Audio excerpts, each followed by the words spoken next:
C'est un grand plaisir pour moi d'être avec vous ici dans l'église ensemble. On est ensemble en esprit, on est ensemble dans le cœur, on est ensemble avec Dieu, on est ensemble avec les frères et sœurs. Aujourd'hui, pour introduire ce message et pour vous permettre de savoir de quoi on va parler, j'aimerais vous faire une petite devinette. Alors, elle nous permet de voir ce qu'on ne voit pas. Elle fait partie des 3 choses qui demeurent. Elle est la seule à la fois dans la liste des dons spirituels et fruits de l'esprit. Et quand on n'a pas d'explication, elle devient la preuve et la démonstration. Alors, de quoi il s'agit ? Je peux aussi rajouter qu'elle peut déplacer une montagne. Oui, vous l'avez deviné, aujourd'hui nous allons parler de la foi.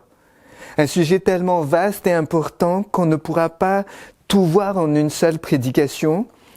Toute la vie ne suffira certainement pas à comprendre ce sujet et encore moins à l'expérimenter pleinement. Pourtant, avoir la foi est tellement crucial tout au long de notre vie. Et d'ailleurs, elle caractérise ceux qui sont avec le Seigneur à la fin des temps. Alors le message aujourd'hui s'intitule « Auras-tu la foi quand Jésus viendra ?» Auras-tu la foi quand Jésus viendra ? Alors nous allons voir ensemble ce qu'est la foi sur le parcours du chrétien et aussi comment avoir la foi et comment elle se manifeste. Qu'est-ce que la foi ? Hébreux chapitre 11 et le verset 1er dit « Or la foi, c'est la réalité de ce qu'on espère, l'attestation des choses qu'on ne voit pas. » C'est-à-dire que la foi est le pont entre nous, notre pensée, et ce que nous espérons ou ce que nous ne voyons pas. La foi, c'est ce qui permet que même si on ne voit pas quelque chose, on sait et on est convaincu que cela existe. Même si on ne voit pas Dieu, on sait que Dieu existe et c'est par la foi. C'est la foi aussi qui nous permet que si on a une ferme assurance, on veut tellement une chose, on espère quelque chose qu'on ne voit pas encore, qu'on n'a pas encore maintenant, c'est la foi qui nous permet d'espérer et d'avoir la conviction que nous pouvons y arriver. Dans la Bible, et notamment dans le Nouveau Testament, ce mot foi vient du mot grec pistis, mais il est traduit à la fois généralement par foi, mais aussi fidélité et confiance. Cela veut dire aussi être fidèle. Cela veut dire aussi avoir confiance. Cela veut dire aussi qu'on est attaché à Dieu. On est proche de Dieu. Dans l'évangile de Jean, on ne trouve pas une seule fois le nom foi. Par contre, revient une centaine de fois sous forme de verbe. Et cette fois-ci, ça peut vouloir dire avoir la foi ou croire. Mais le fait que ce soit sous forme de verbe me dit que c'est une foi agissante, c'est actif. Et donc, l'évangile de Jean insiste sur le fait que la foi n'est pas seulement quelque chose qu'on a, qu'on dispose, mais qui agit et qui transforme et qui nous amène vers quelque chose. Nous pouvons avoir la foi sans croire en Dieu.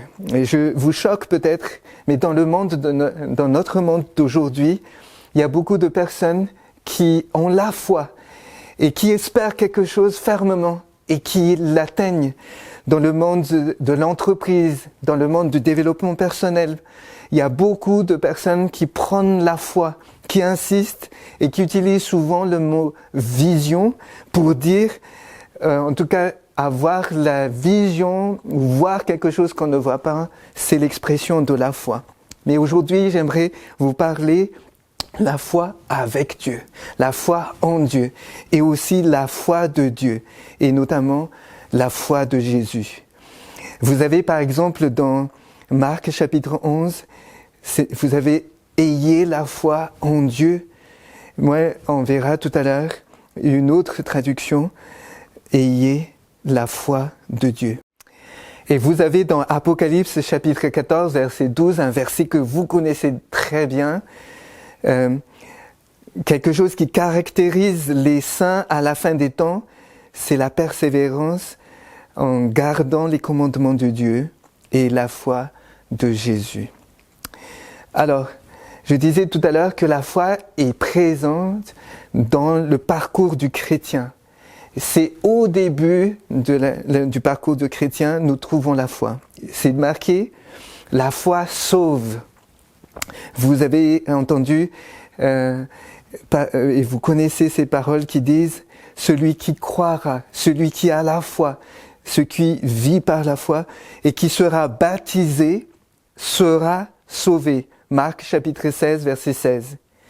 Vous connaissez aussi ce passage dans Éphésiens chapitre 2, verset 8. C'est par la grâce que vous êtes sauvés, bien sûr par la grâce, mais par le moyen de la foi. Et il y a aussi ces textes dans 1 Pierre chapitre 1, verset 8, verset 9. Le salut de vos âmes pour le prix de votre foi. En gros, nous sommes sauvés par la foi. Et vous vous rappelez quand Jésus fait des miracles, quand Jésus guérit une personne ou ramène la vue à une personne, Jésus dit ceci à la fin de sa phrase, « Ta foi t'a sauvé ». Donc la foi, c'est ce qui nous sauve, c'est ce qui nous libère de l'emprise, ce qui nous libère de l'esclavage et qui nous permet de parcourir avec le Seigneur, nous permet de cheminer avec lui au début de notre parcours. Mais la foi nous accompagne aussi tout au long de notre parcours avec le Seigneur. Et vous connaissez certainement que la foi justifie. N'est-ce pas la justification par la foi ? Dans Genèse déjà, mais c'est rappelé dans Romains chapitre 4, verset 3, Abraham crut à Dieu et cela lui fut imputé à justice. Abraham qui est le père de la foi. Et nous avons aussi dans Romains chapitre 5 et le verset 1er, étant donc justifiés par la foi, nous avons la paix avec Dieu. Nous sommes justifiés par la foi. Et nous avons aussi dans Galates 2 verset 16, nous avons cru en Jésus-Christ afin d'être justifiés par la foi en Christ. Et enfin, nous retrouvons la foi à la fin de notre parcours. C'est ce qui nous permet de passer de ce monde-ci dans la nouvelle terre, le monde nouveau que le Seigneur prépare pour nous. Et je disais tout à l'heure dans Apocalypse chapitre 12, notamment ici est la persévérance des saints qui gardent les commandements de Dieu et la foi de Jésus.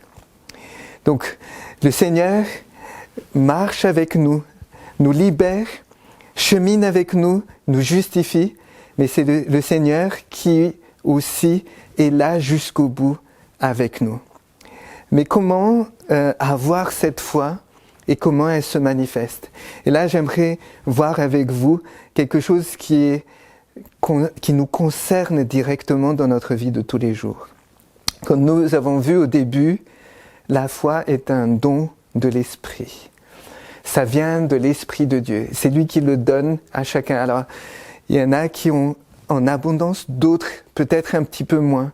Mais vous connaissez aussi que Jésus a dit, si vous avez la foi comme une graine de moutarde, alors vous pouvez dire à cet arbre de se déraciner. Donc, même si nous avons la foi aussi petite, nous pouvons déjà faire quelque chose. Mais la foi, c'est aussi un fruit de l'esprit. C'est-à-dire que c'est notre relation avec l'esprit qui nous permet d'avoir la foi en Dieu. Bien sûr, l'amour, la joie, la paix et toutes les autres choses, mais y compris la foi, ça vient de Dieu. Vous avez aussi entendu que la foi vient de ce qu'on entend, de ce qu'on entend par la parole du Christ. C'est en entendant la parole de Dieu que nous pouvons aussi avoir la foi. Alors concrètement, comment on peut avoir cette foi ? Pour moi, il y a deux choses. C'est d'abord de prier. Jésus a dit, demandez et l'on vous donnera. Cherchez et vous trouverez. Frappez et l'on vous ouvrira. Et il dit, si donc vous, tout mauvais que vous êtes, vous savez donner de bonnes choses à vos enfants, à combien plus forte raison le Père Céleste ne vous donnera-t-il l'Esprit Saint à ceux qui le lui demandent. Le Seigneur peut nous donner l'Esprit Saint. Et l'Esprit Saint en nous produit le fruit. Alors prions. Ellen White dit que chaque matin, que nous puissions demander la présence de l'Esprit. L'apôtre Paul nous dit que nous soyons toujours remplis de l'Esprit. Alors en priant, en demandant à Dieu et en ayant déjà cette conviction que le Seigneur nous donne, nous pouvons avoir la foi jour après jour. Mais pas seulement. Quand nous avons entendu que la foi vient de ce qu'on entend, Romains chapitre 10, verset 17, et ce qu'on entend par la parole du Christ. Le moyen d'avoir la foi, c'est de lire, de méditer les Écritures, de laisser Dieu non seulement nous parler, mais aussi parler non seulement dans notre esprit, mais aussi dans notre cœur, pour que sa parole nous forge, que sa parole nous transforme et que sa parole mette la confiance en lui. Quand nous voyons ce qui est écrit, quand nous entendons ce qui a été dit, ces paroles nous mettent la foi dans le Seigneur.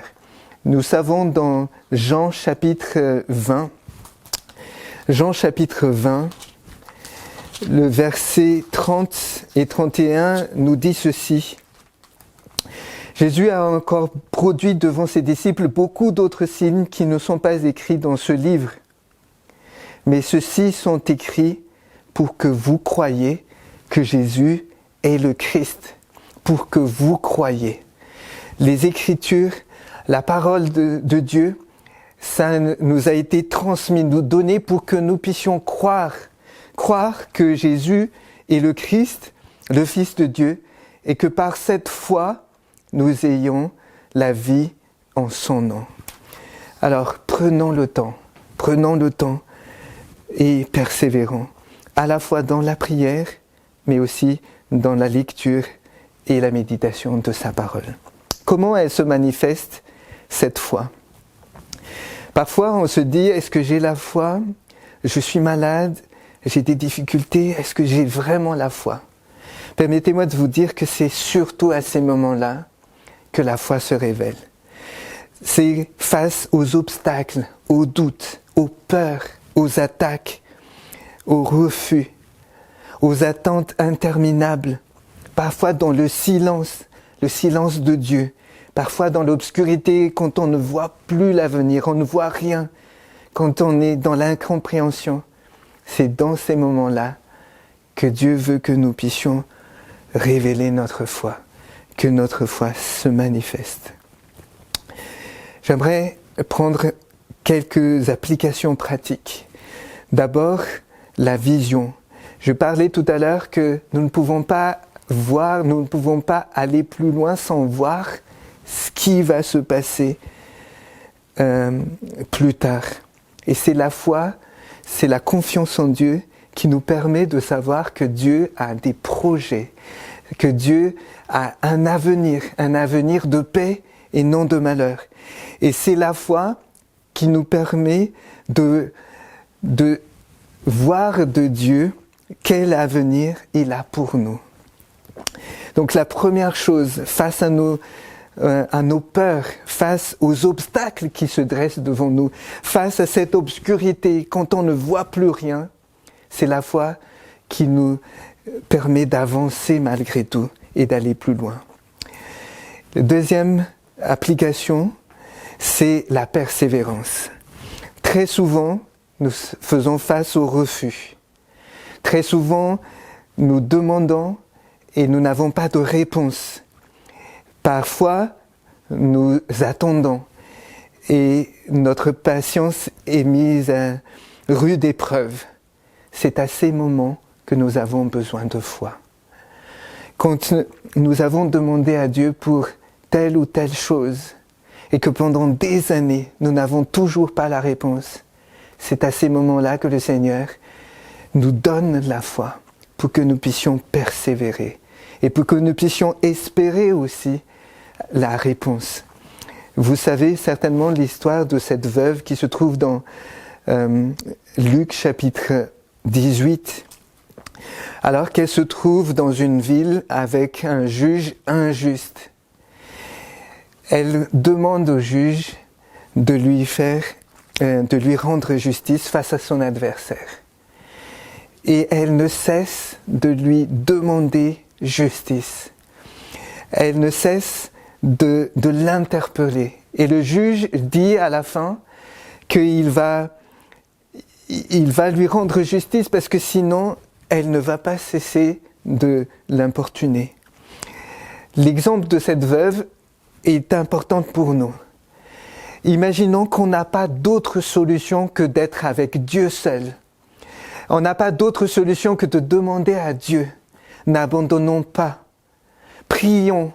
Ne cessons de demander, ne cessons d'intercéder.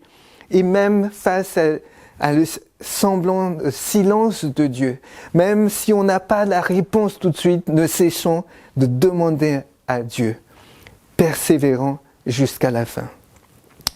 Une autre application de la foi aussi, c'est que la foi est comme un bouclier. Vous savez, c'est parmi les armes du chrétien, les armes de Dieu. L'apôtre Paul nous dit: prenez le bouclier de la foi pour vous protéger de toutes les attaques du malin. Les attaques, ça peut être des mauvaises paroles, ça peut être des faux jugements, ça peut être des calomnies, ça peut être des harcèlements. Toutes ces choses nous atteignent en plein cœur. Et face à cela, le Seigneur nous donne le bouclier qui est la foi. Et qu'est-ce que c'est? C'est le bouclier qui nous dit que nous sommes justes, que nous sommes revêtus de cette robe blanche, que nous avons été justifiés par le Seigneur. Bien sûr, nous sommes pécheurs, bien sûr, nous avons commis des fautes, des erreurs, mais devant le Seigneur, nous sommes justes. Et qui nous condamnera si nous sommes revêtus de cette robe blanche? Alors bien sûr, les attaques nous arrivent, mais nous connaissons comment le Seigneur nous estime, quelle estime il a pour nous. Et il a une juste estime de nous-mêmes. Il sait que nous sommes faibles, mais il sait aussi que nous sommes déclarés justes devant lui. Alors face à toutes ces attaques, face à toutes ces mauvaises paroles, couvrons-nous à cette estime que le Seigneur a pour nous. Et enfin, j'aimerais parler de la foi aussi qui est la fidélité, la confiance face aux trahisons, face à l'injustice.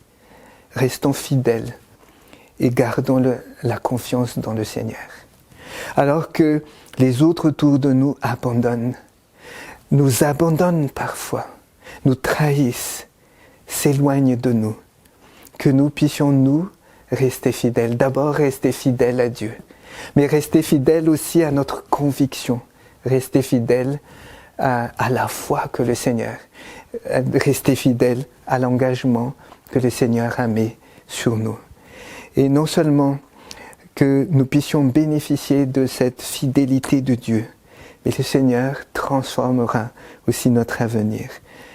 Alors que cette foi, nous puissions non seulement l'avoir au début de notre parcours avec le Seigneur, mais que nous puissions l'avoir tout au long de notre vie, que nous puissions l'avoir jusqu'au bout. Et si aujourd'hui nous avons tendance à oublier, nous avons tendance à baisser les bras, que le Seigneur nous redonne à nouveau la force, que son esprit nous donne à nouveau la foi, que sa parole nous fait à nouveau redécouvrir la foi et que nous puissions cheminer avec lui jusqu'au bout. Est-ce que tu as la foi? Et quand Jésus reviendra, est-ce que tu auras la foi? J'aimerais te proposer de demander au Seigneur et de nous remplir de sa présence, de nous remplir de son esprit, pour que le jour où il reviendra, nous puissions ensemble dire « Oui, nous avons la foi ». Et que dès maintenant, nous puissions dire « Je veux marcher chaque jour avec toi ». Nous voulons marcher chaque jour avec toi jusqu'à ton retour. Prions ensemble. Seigneur, nous faisons face à de grandes difficultés ici-bas. Nous sommes attaqués de toutes parts. Et parfois dans nos habitudes, et parfois aussi à cause des préoccupations de tous les jours, nous avons tendance à perdre la foi petit à petit. Merci de nous rappeler aujourd'hui que nous en avons besoin. Et non seulement dans les moments faciles, mais surtout dans les moments difficiles. Alors viens Seigneur au secours de notre manque de foi. Viens et remplis-nous de ton esprit. Inonde-nous de ta parole pour que nous puissions à nouveau avoir cette foi. Et que nous puissions l'utiliser dans notre vie de tous les jours et surtout dans les moments où tout est sombre. Merci de nous permettre aussi, face à ces longs moments de silence, d'avoir cette foi et de tenir jusqu'au bout, pour que quand tu reviendras au Seigneur, quand tu reviendras au Jésus, nous pourrons dire « Oui, nous avons la foi ». Que ton nom soit béni, que ton nom soit glorifié. Amen. L'amour de Dieu de loin surpasse ce qu'on peut dire. Un cœur humain, il est plus grand que les espaces. Même en l'abîme, il nous atteint. Pour le péché de notre monde, Dieu nous donna Jésus. Pardonne aux paix profondes, il sauve les perdus. Verser de l'encre dans les ondes, changer le ciel en parchemin, tendez la plume à tout le monde et que chacun soit écrivain, vous dire tout l'amour du Père ferait tarir les eaux et remplirait la place entière sur ces